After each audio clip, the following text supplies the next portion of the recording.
Welcome back, and I hope you've enjoyed the show so far.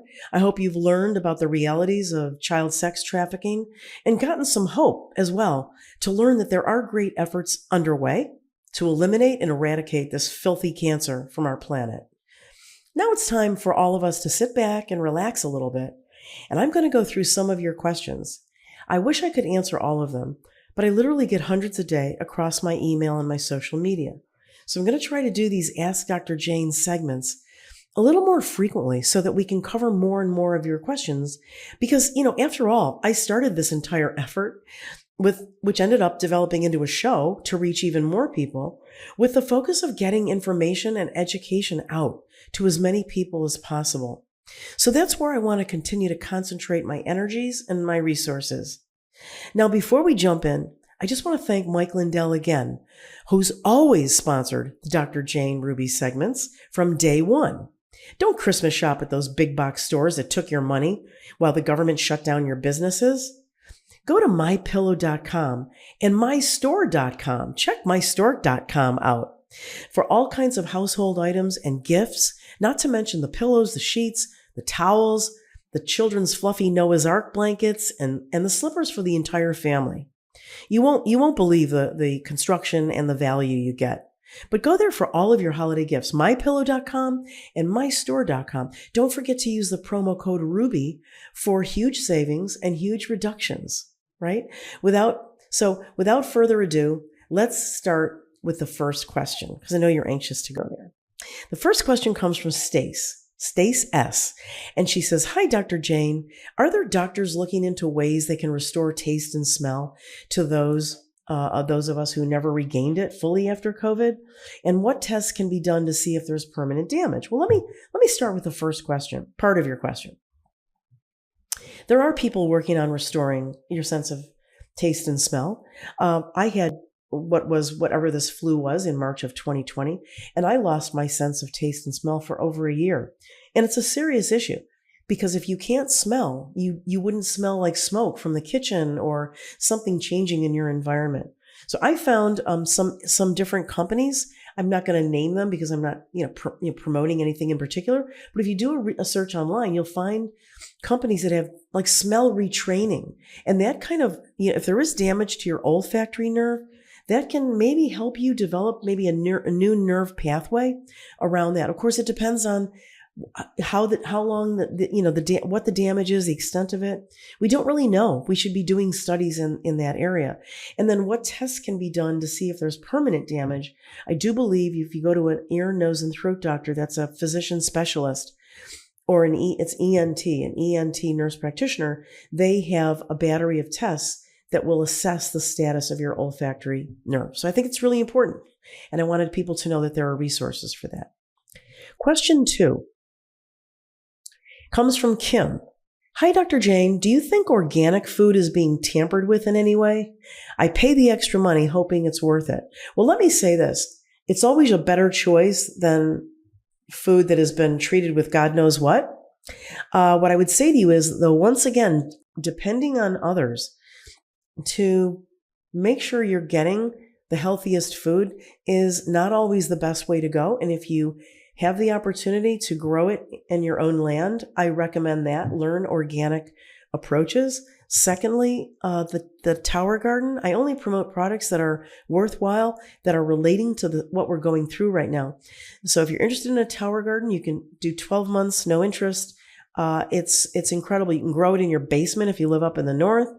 You can get 2 or 3 of them for your patio if you live down here in the more tropical climates. It's drjaneruby.towergarden.com. And check it out. I would grow my own. I do grow my own for the most part. I can't grow everything, but I grow a lot of things. But you're right, I think, to be skeptical, Kim. Picture number 3 is from AD, and AD says, "DeSantis called for statewide investigation into the jabs. Will you have anything to do with that?" Well, AD, I have to tell you that I'm now aware that Governor DeSantis is making that effort, and I applaud it 100%. I'm concerned that he and Surgeon General Latipo may get sidetracked and hijacked by the controlled opposition. So I'm hoping not to see the same people that try to control the narrative in other settings. And I hope that the governor and the Surgeon General of the state of Florida will look outward and get a more eclectic panel. And certainly if I was invited, I would not only honorably accept the invitation, but I will tell you I will not hold back on the truth that I know. And I will make sure that both of them and their staff know everything that I can share with them on these crimes and these RICO violations. So question number 4 is from Francis Greenlee. Dr. Ruby, I have MS, and I'm interpreting that as multiple sclerosis, and refuse to take the IV meds. Is it possible for the mRNA, graphene oxide, and snake venom to exist in the pill form meds? Any evidence? Anything's possible, Francis. As we've seen, these companies are criminally based. They know everything they're doing, but they don't disclose it. So far, we've uncovered some pretty horrific and evil technology in these shots. So as I said, anything is possible. With that said, MS is a chronic, progressive neurodegenerative disease. And so you do want to be managed by a qualified medical practitioner.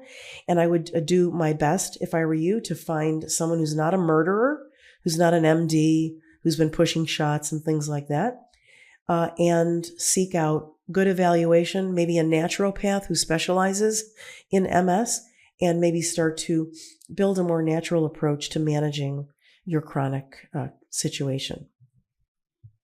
Thank you for that question. Now, the next question, which I believe is number 5, is from Robin B. And Robin says, "Hi, Dr. Jane. Is there any data on the unjabbed having myocarditis or any of the other adverse events due to shedding, other than minor stuff like headaches and such?" Well, let me start at the beginning. So is there any data of the unjabbed having myocarditis? Now, that requires a bona fide examination and a diagnosis from a qualified medical provider. So could there be? Yes, possibly. We know that something is transferred from the jabbed to the unjabbed because Pfizer disclosed it in their protocol and in a warning to the multitude of investigators that executed their protocols. To what degree, we don't know. Remember, as I've said, there are different things in these vials on any given day, even within the same lot number. So there could be stronger transmissions from some people to people than other people to unjabbed people. So that's why I say anything is possible. I'm not trying to pass the buck on answering, but it is more likely, from what I see anecdotally, from what people are writing into me about, from what they're talking about in social media and in independent media, it is much more prevalent, occurring more often in people that are jabbed. They're getting the majority of the myocarditis. Okay? Anything is possible. They could be in the boosters. They could be ramping up. So anything is. And then I know what you're saying. Other than minor stuff like the reported shedding symptoms of the headaches and the stomach queasiness, and some people get flu symptoms. I believe I became, ill with an upper respiratory symptoms after having 2 highly jabbed military vets in my home, and did not crank up the Triad Air, the home unit, as I should have with them in the house. And I didn't utilize, it's just got caught up in the event, caught up in hosting. It taught me a lesson. It's stop, do what's right for your home and your family first, and then go forward with life. So Robin, thank you for that question. It really gets me thinking about a lot of different things, and I hope it helps the rest of you. Now, my next question, question 6, comes from Kathy Gee. It's either G or Gee, so forgive me. Kathy says, was my mother's polycythemia vera caused by the shot? Her blood was so thick, it clotted too fast to be removed for therapeutic phlebotomy. Well, I would say that that's highly likely. I'm sorry to hear that she took the shots, but I would say that any blood clotting dyscrasia, which is a disease of the blood or abnormality, disease-related abnormality of the blood, is very closely tied to these shots. Remember, it's not just the white fibrous clots that take down people, that probably cause at some point gets to a threshold and then they die. It is also the real blood. Those are white clots, and clot is, contrary to what I heard recently, clot is the appropriate term. It's whether you say white fibrous clots, some other type of clot, or blood clot. Okay, blood clot does not belong only to the word blood. So let's start there. But these shots also create a propensity for heavy blood clotting. In some people, it may start very minutely, and so they get pain in their legs and their periphery. They get numbness in their fingers, in their toes, in their lower legs, because they're giving off tons of these little tiny blood clots. And that's dangerous because they're going to break off, they're going to move around, they're going to get lodged in a narrow area. And if it happens in the brain, that will be a stroke. If it happens in the heart vasculature, it's going to be a heart attack. Same process, different location. But without diagnosing your mom, I don't know your mom's condition, I don't know the condition of her blood prior to taking the shots, but I would say that it is heavily leaning toward being related to the shots. So thank you for that question, Kathy. Now, my seventh question, hang tight, comes from, a little bit longer, Tony Stevenson. We may need to scroll through this. Apologies. This is why I ask for brief questions. But if we can only get the first half, that's fine. I will read it. Tony Stevenson says, Dr. Ruby, given that the mRNA was approved under emergency approval for COVID, how can they use it for the flu when they already have a conventional vaccine for the flu? And then he goes on to say, it obviously is not a flu emergency, and they are still allowed to bypass clinical trials. Well, I think I need to clarify a couple things, Tony. For the purposes of flu, RSV, respiratory syncytial virus, or influenza A and B flu, these mRNA platform, now it's not the COVID shot, but it is the mRNA technology that has been incorporated into the RSV vaccine that they're still working on, by the way, which won't come out until March. But the influenza vaccines where they are using the mRNA technology and it's in the flu shots for this fall, those are approved by the FDA. Probably sham approval with very little data, but they're not EUA. The flu shots are not EUA. They were granted, immediate approval, FDA approval. So that's how they get around it. And be aware that every shot, every quote vaccine they're going to develop really quickly to save you is going to be on the mRNA platform. If you don't believe me, go to companies claiming to make vaccines, and even Moderna and Pfizer, and look at the pipeline. It'll say mRNA, mRNA, mRNA for everything. Okay? So very concerning and good question, Tony. Okay. Next, this is my 9th question. We have 10 altogether. My 9th question is from Kate.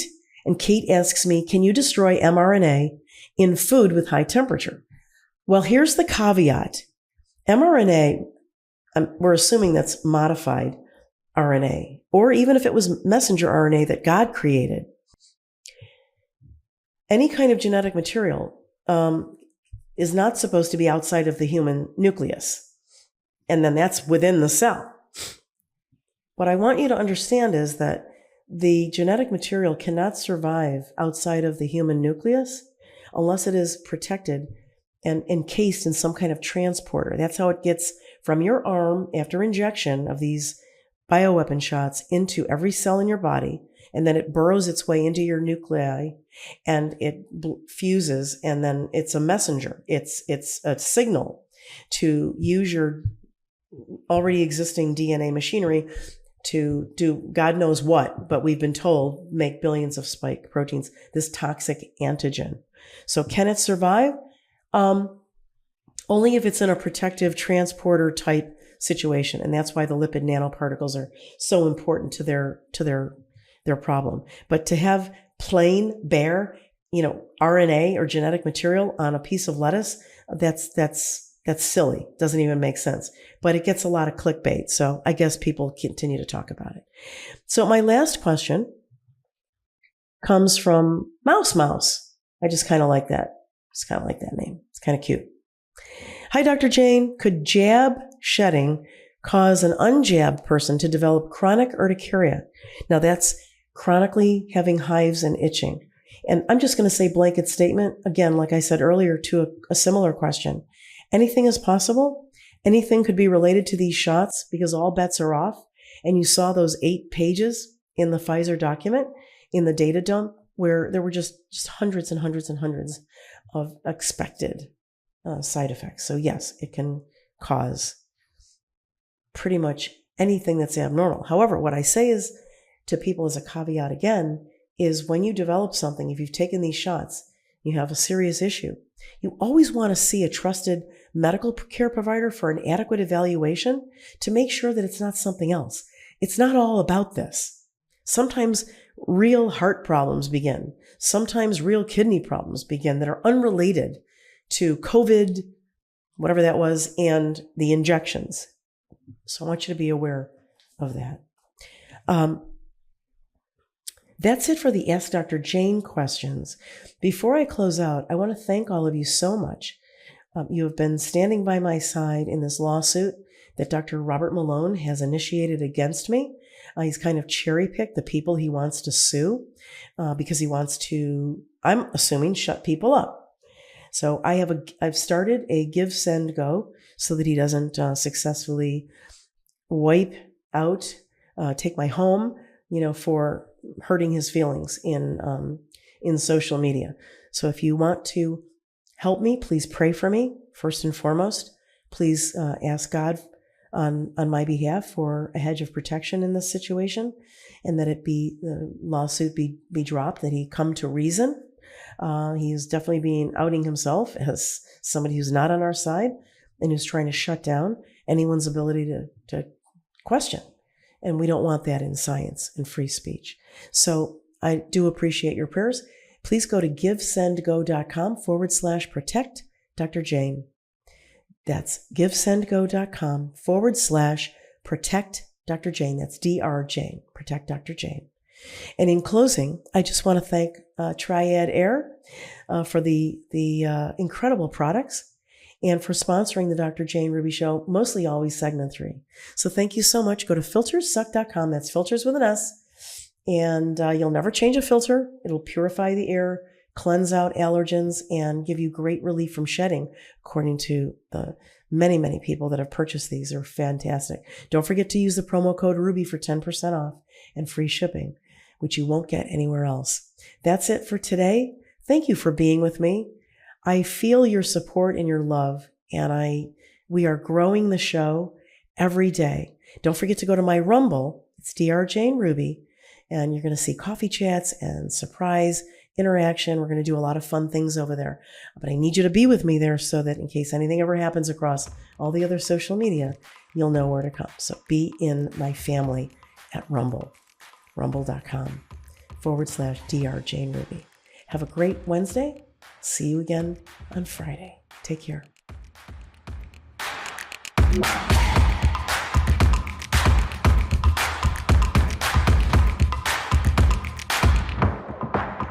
Yeah.